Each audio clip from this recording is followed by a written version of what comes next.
When the Minnesota Vikings released veteran running back and special teamer Ameer Abdullah to make room for rookie Kene Nwangwu returning from injured reserve, everyone and their mom thought it's a formality. Ameer will be back on the practice squad. Bop, bop, bop, bop, bop, bop, bop, bop.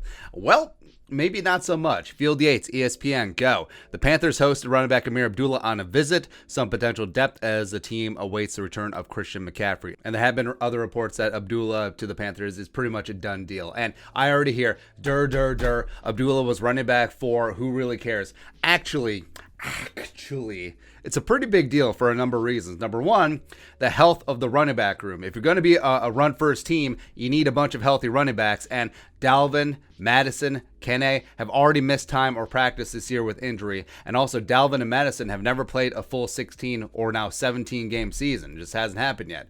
Number two, Abdullah was a solid third-down receiver as well as a core special teamer. And he even busted a 45-yard kick return against the Panthers. Maybe Carolina's like, we got to get us some of that. And I know ISM, Kene, DD returning kicks, but we've seen DD return punts. If he returns kicks like that, I don't know. And there is something to be said about a guy who's been there, done that before. And I do believe in ISM and Kene long term, and they probably do have a lot more physical upside than Abdullah. But Abdullah's not going to make dumb decisions back there. Whereas a rookie, He might. I just trust Ameer more. And number three, he was on the veteran minimum, man. You have a leadership. You have a solid contributor all around in all three phases. Well, 2 phases. He didn't play safety.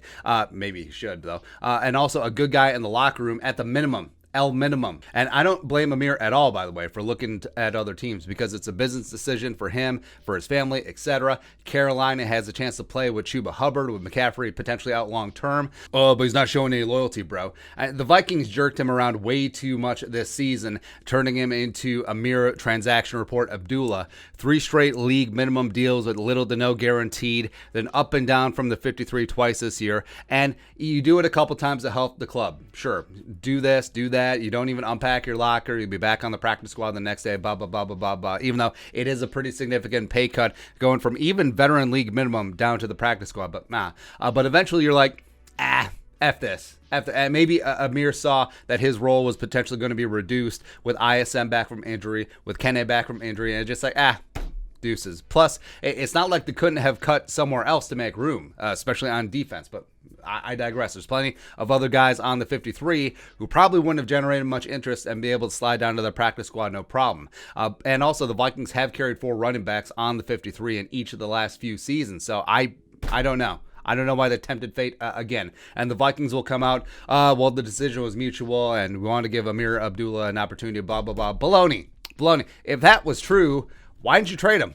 Why didn't you trade him for a conditional 7th-round pick? Because we know that Spielman loves him some 7th-round picks. Plus, it would have saved a couple $100K on the cap versus having to eat his contract now since you cut him. But I don't know. I mean, you thought you could cut him and then he'll just come back to the practice squad for the 3rd time. I think the Vikings got too cute by half here and it cost them. Because when you have several players on premium contracts, you need solid bottom-of-the-roster guys like Ameer Abdullah, guys who are veterans that you can trust at a good cost where you have these bricks. You need the mortar to hold everything together if you're going to build the foundation, if you're going to build this house. Ameer Abdullah was the mortar holding everything together. So frankly, it sucks. But you do need these young guys to step up, and now they're going to have ample opportunity. But don't get it twisted. Losing Abdullah, it's a pretty big deal. It is a pretty big deal. But your thoughts and our thoughts. Ameer Abdullah potentially signing with the Panthers. Let us know in the comment section below. Subscribe for daily Vikings takes. Want to support that work? Venmo. The monies. But until next time, Skol, production value.